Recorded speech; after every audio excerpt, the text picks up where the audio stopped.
It's time to talk about Las Vegas with Ira. Each week, Ira David Sternberg talks with the celebrities, entertainers, writers, and personalities who make Las Vegas the most exciting city in the world. And now, here's Ira. Anything you want us to be, bring us your fantasy, LV. Sinatra, there's a name and a legacy. And my guest will be performing a unique part of that legacy, the Las Vegas of 1966. Award-winning multi-platinum selling singer Matt Dusk. He's performing two shows in Myron's Cabaret Jazz at the Smith Center this Saturday, February 18th at 6 and 8:30 p.m. And for ticket information, go to thesmithcenter.com. And for everything about Matt, boy, I'm losing it, Matt. Everything about Matt Dusk, go to mattdusk.com and follow him on Twitter, Instagram, Facebook, and YouTube, and also Spotify too. So Matt, welcome to the show. I haven't seen you in a while. So good to be back in virtual Vegas. I feel like I'm right with you. Excellent. All right. First question out of the bag. What was your first memory of Sinatra? Wow, first memory. It has to be probably when I was a little kid at Christmas time. My parents would always drag me out to my grandparents' house, and I could remember just on this one Christmas Eve, they open the door and there's a smell of fried onions and butter, and my grandma's in the kitchen. My grandfather comes and offers my parents drinks, and on the old hi-fi stereo is playing none other than Bing Crosby. And it was my favorite record as a kid growing up. And at Christmas time, and I remember when that record came to the end, I was around 6 or 7. I said to my grandfather, I said, play it again. And he's like, no way, kid, I got something better for you. And he goes over the hi-fi, starts going through all the racked up labels or the vinyl jackets. He's like, nope. And he pulls out, this is not a word of a lie, he pulls out Ozzy Osbourne. Okay.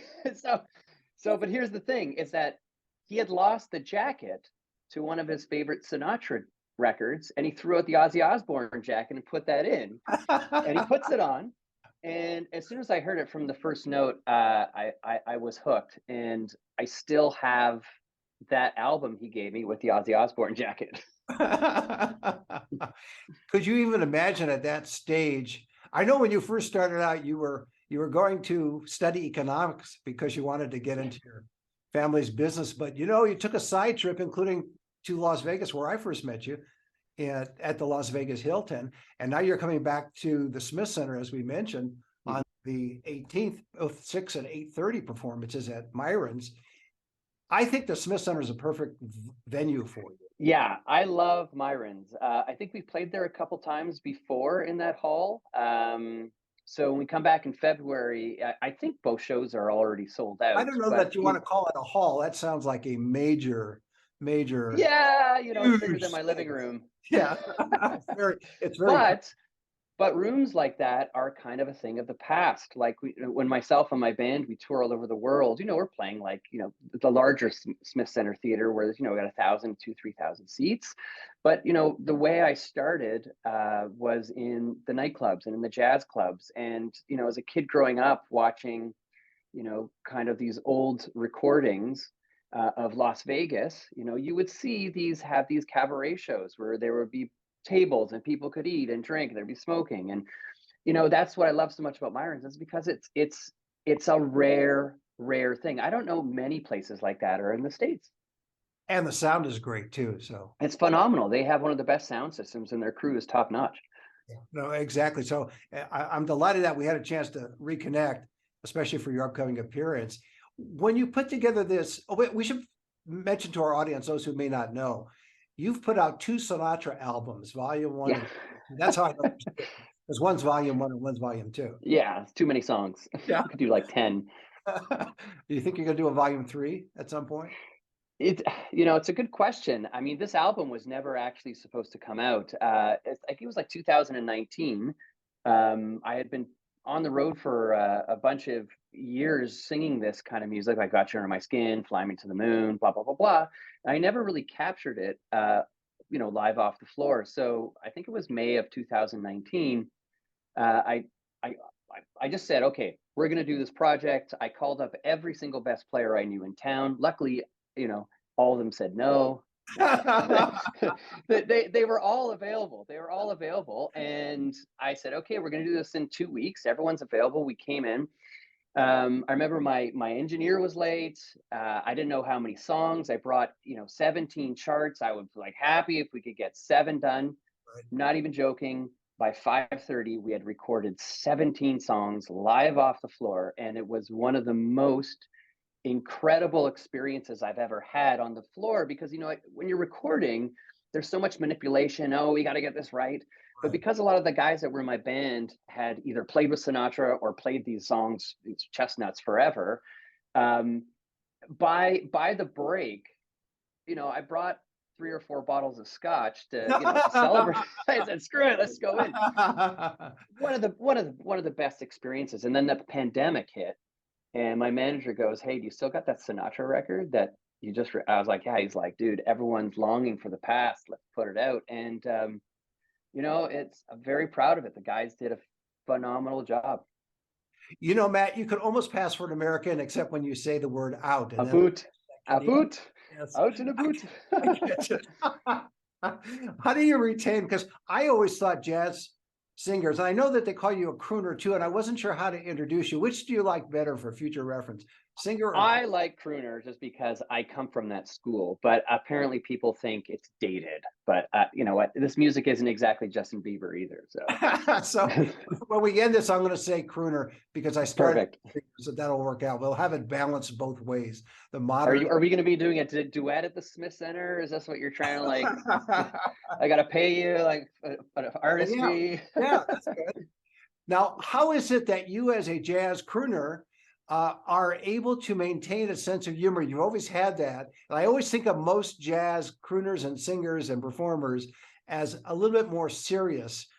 I'm not sure why I perceive performers that way in the world of jazz, but I do. But you always are the exception to what I think is the rule. I may be wrong. It's interesting when the imaging and branding, record labels have an idea and they want something smoldering and brooding, and these images get put out because that's what they use for publicity, because apparently it's cool. Where, I was a kid, I grew up in a, all boys Catholic school. So we were always joking around, always doing, crazy stuff. And, but from my opinion, what attracted me so much to Frank Sinatra, Dean Martin, Sammy Davis, all the rest of them, was that you were going to see music, but you were more going to see what are they going to do? How are they going to make me laugh? How are they going to entertain me? Because not only is this music like romantic and deep and soulful, but there is a tremendous history of entertainment behind it. Right. And I mean, I have to admit the scotch helps, but not this early in the morning. I do want to get back for a moment, because you said you were able to knock out all those songs in one day. Didn't think you were going to be able to do it. So now I'm thinking, okay, did you rush through it and leave all the mistakes in, or no, they're just perfect? So I think A leading it's question. a very, very good question. No one's actually asked me this question. So in my opinion, what makes the classics so great, and why Sinatra still matters, why big band music still matters, is because you had the recordings we hear are obviously full of mistakes, not intentional, but the thing is they didn't have the technology that modern artists have today, where you can be in control. So part of that, part of those bumps actually created a vibe that made it more real. And I think that's why myself and other crooners still kind of have careers, is because still are missing that real factor when it comes to music, where there's tens of thousands of hours put in, there's lots of preparation. But again, because these guys have played these charts for so long, it's kind of like riding a bike.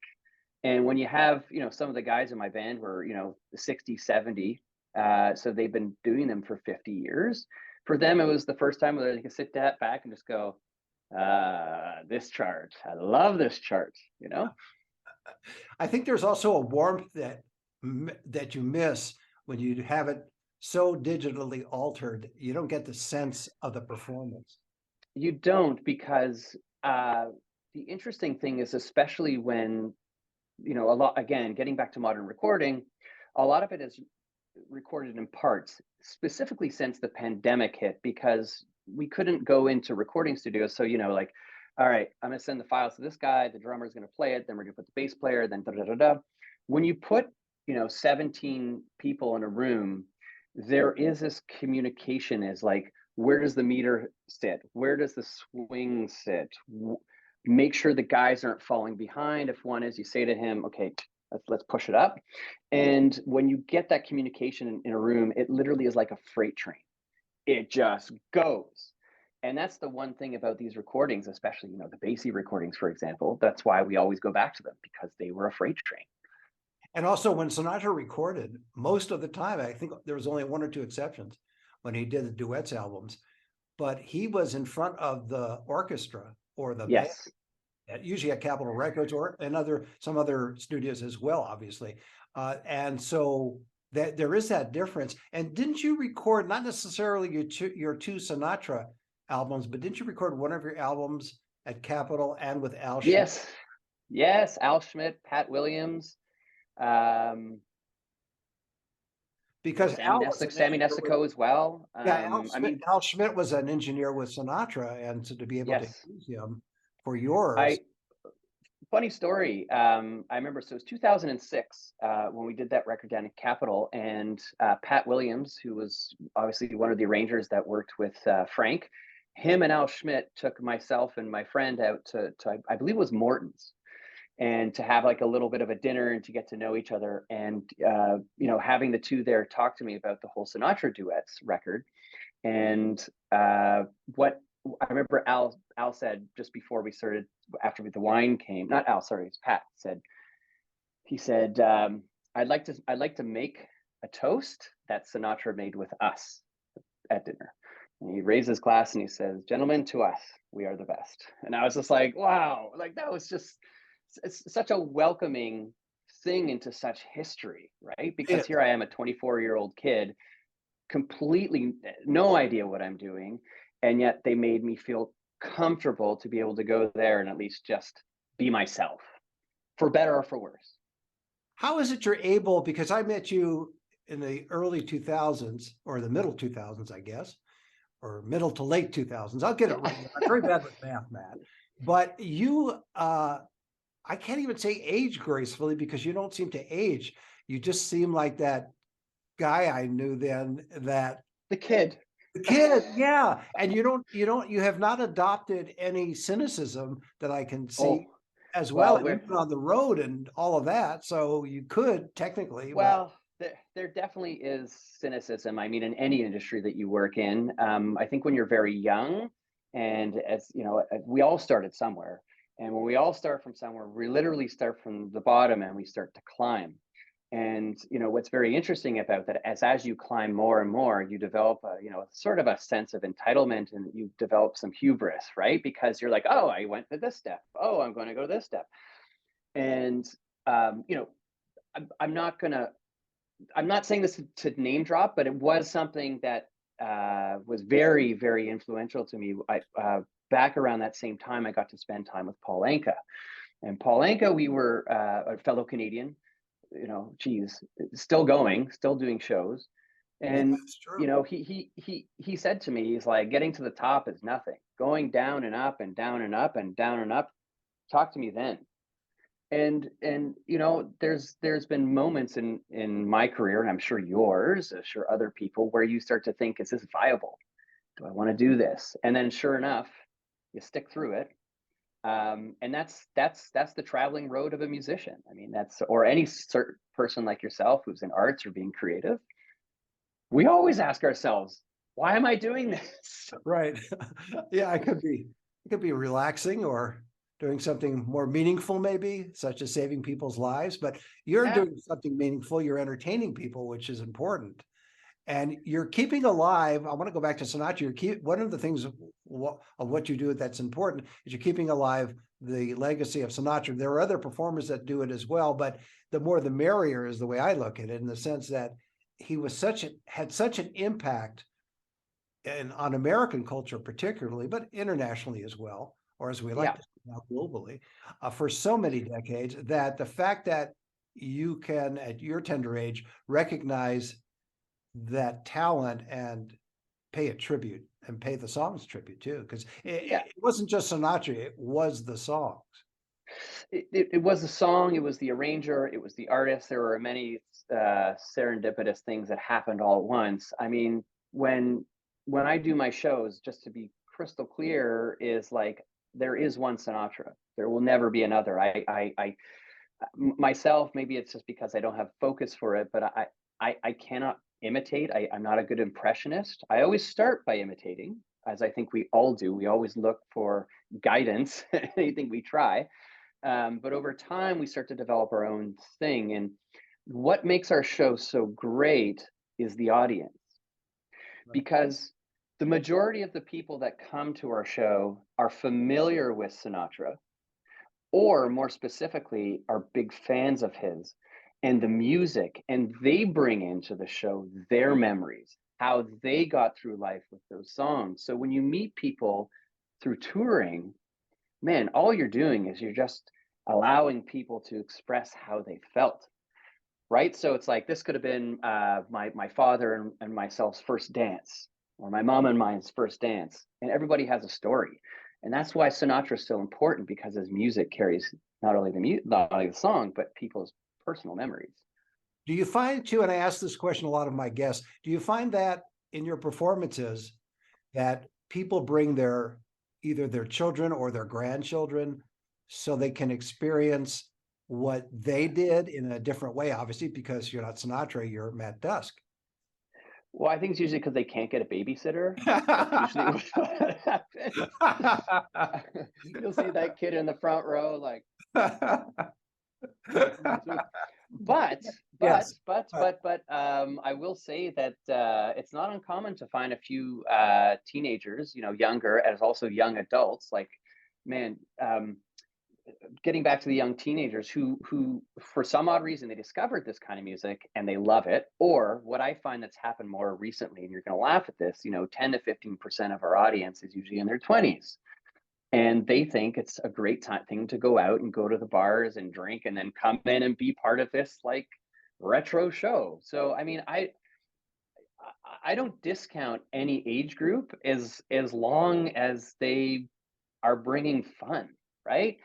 That's the whole thing. And on stage we tell stories. I tell bad jokes, but at the end of the day, we're guarantee you there will be a standing ovation and people will be dancing, because it's all about their time off. And you get a chance, you mentioned the 20-year-olds, you get a chance to convert them into this kind of music. Well, they're kind of already in the vinyl club, right? Yeah, that's true. Right. So they're discovering their grandparents' old collection, and they're like, oh, right. And think about it even now. Like, so if we think about any crooner from the 60s, anyone from Jack Jones to like Al Martino, these guys were always dressed in tuxedos, looking handsome, holding a drink, smoking a cigarette, and there was something mysterious about that. So these kids are kind of going like, man, I hate my stupid iPhone. My data plan is over. I just want to listen to some music, grab a drink. I'm just disappointed, Matt, you didn't wear your tuxedo for this conversation. Yes. Would have helped. Now, you can also get the Matt Dusk book of bad jokes on his website. Oh my God. Dusk.com. And for those watching this on YouTube, I want to point out that your background is not phony like mine is. I don't have any albums to put on my wall. So they're all from Uzbekistan. Gold is 200 copies. So you got them on eBay or Etsy even. Yeah. Alibaba Express. There you go. Yeah, exactly. So what are the biggest challenges? I'm going to throw you a curveball. What are the biggest challenges of touring? You are a family man. So how does that all work out? Because you're on the road a lot, which, by the way, is good when you think about the type of music that you croon and that you sing. Notice I put both. Yeah. about the crooner. I think one of the challenges is I mean, listen, let's talk honestly here. You're out at night, you're at nightclubs or you're at concert halls. There's alcohol involved. There's bad diet. You know, the what I always say to people is that the most challenging thing about touring isn't the music, it's the people. So when I'm always putting a band together, it doesn't matter how good of a player you are. Can you hang and be cordial? Can you help out? Is it a good vibe? Because, you know, we're stuck like this, you know, sometimes we'll be on a tour bus, sometimes we'll be in a minivan. And it's not all glamorous. Like we'll play anywhere, anytime, just because, again, I've explained it all. But on the touring side, once you get past 100 shows a year,